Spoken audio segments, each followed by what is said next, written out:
उनसे जाके कहो कि उनका बचपन का मित्र आया है। द्वारपालों ने कहा कि महाराज अभी उन्होंने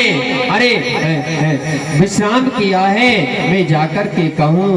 अब तो द्वारपालों ने जैसे ही अंदर जाकर कहा, एक दीनहीन ब्राह्मण दरवाजे पर खड़ा हुआ है और हे परीक्षित, उसके शरीर की एक एक हड्डी चमक रही है, लेकिन विवाहिया फटी हुई है, जगह जगह पैरों में कांटे लगे हुए हैं, एक एक बूंद रक्त निकल रहा है। अब तो जैसे ही द्वारपालों ने कहा, शीश पगा न जगा तन पे, प्रभु जाने क्यों आए बसो के ही ग्रामा,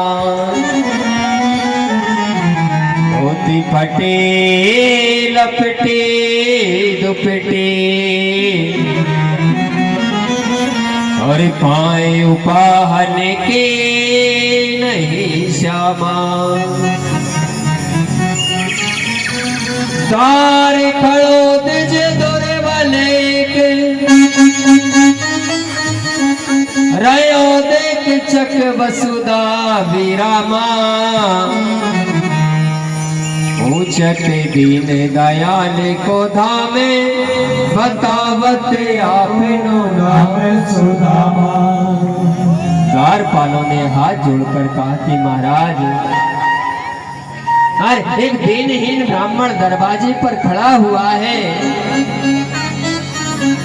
और हे महाराज, पाए उपाहन नंगे पैर खड़ा हुआ है, उसके पांव से जगह जगह से रक्त की बूंदें निकल रही हैं, और हे महाराज, सिर ढकने के लिए उसके पास वस्त्र भी नहीं है। ऐसा दीनहीन ब्राह्मण दरवाजे पर खड़ा हुआ है।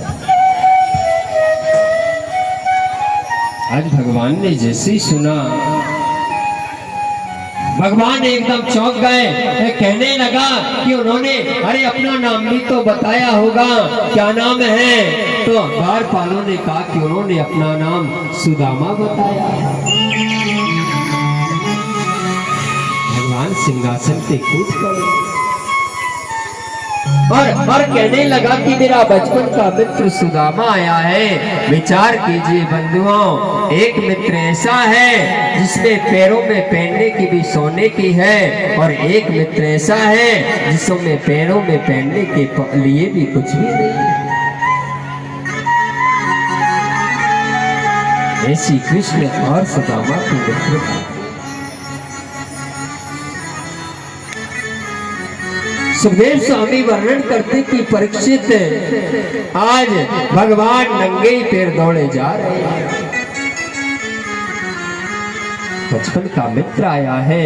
विचार कीजिए बंधुओं, आज की मित्रता स्वार्थ की मित्रता है। जिससे स्वार्थ होता है उसी को मित्र बना लेते हैं, और जिससे स्वार्थ नहीं होता है उससे हम जय राम जी की भी नहीं करते। लेकिन कृष्ण और सुदामा की मित्रता ऐसी नहीं। परीक्षित, भगवान नंगे पैर दौड़े जा रहे हैं। द्वारका वासियों ने देखा, सारी द्वारका में हल्ला मच गया कि ये क्या हो गया, ऐसा कौन आ गया कि भगवान नंगे ही पैर दौड़े जा रहे हैं। उद्धव मंत्री आदियों ने भी देखा, एक डोली को पार करे, दूसरी डोली को पार करे, 60 डोली को पार करके भगवान ने सुदामा को अपने अंक से धर। कहीं बाजू बंद गिर गया, कहीं मोर मुकुट गिर गया, बस अपने बचपन के मित्र सुदामा से मिलने के लिए भगवान दौड़ पड़े और अपने हृदय से सुदामा को लगा दिया। मित्रता हो तो बंधु कृष्ण सुदामा की जैसी हो। कृष्ण सुदामा की जैसी मित्रता हो। अब तो सुखदेव स्वामी कहते कि हे परीक्षित, द्वारकावासी भी सोचने लगे कि इस दीनहीन ब्राह्मण ने ऐसा कौन सा सत्कर्म किया होगा कि जिसका बचपन का मित्र स्वयं द्वारकाधीश श्री कृष्ण है। ऐसा कौन सा इसने सत्कर्म किया।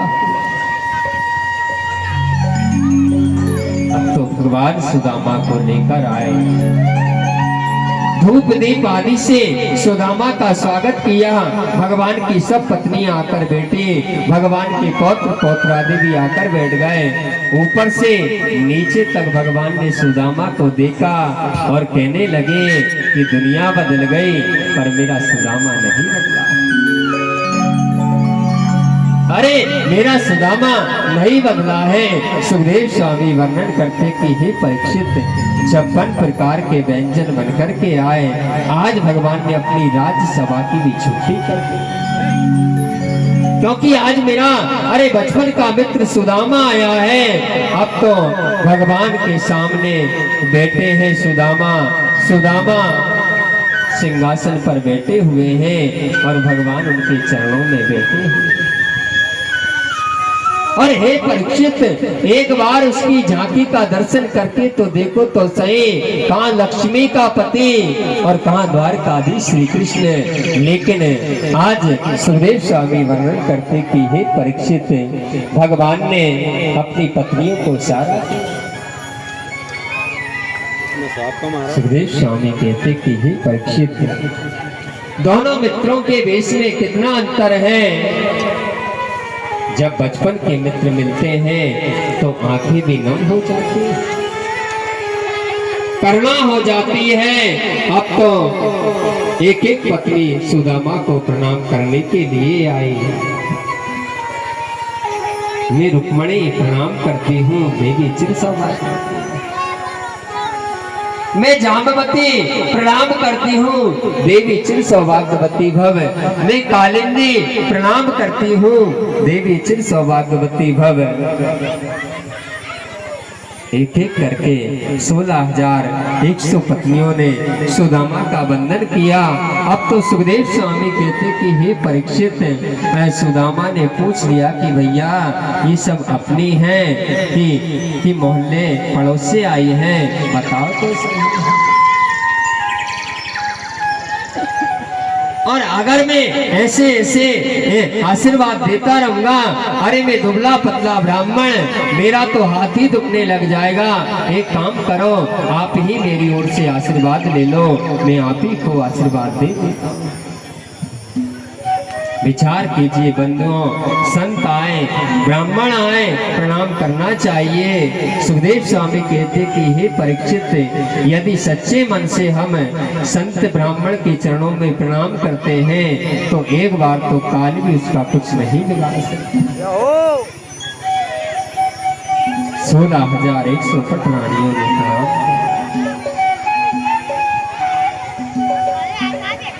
रुक्मणी जी अरे परात में जल लेकर के आए, इसके पहले तो भगवान द्वारकाधीश ने अपने नेत्रों के जल से सुदामा के चरणों को धो दिया।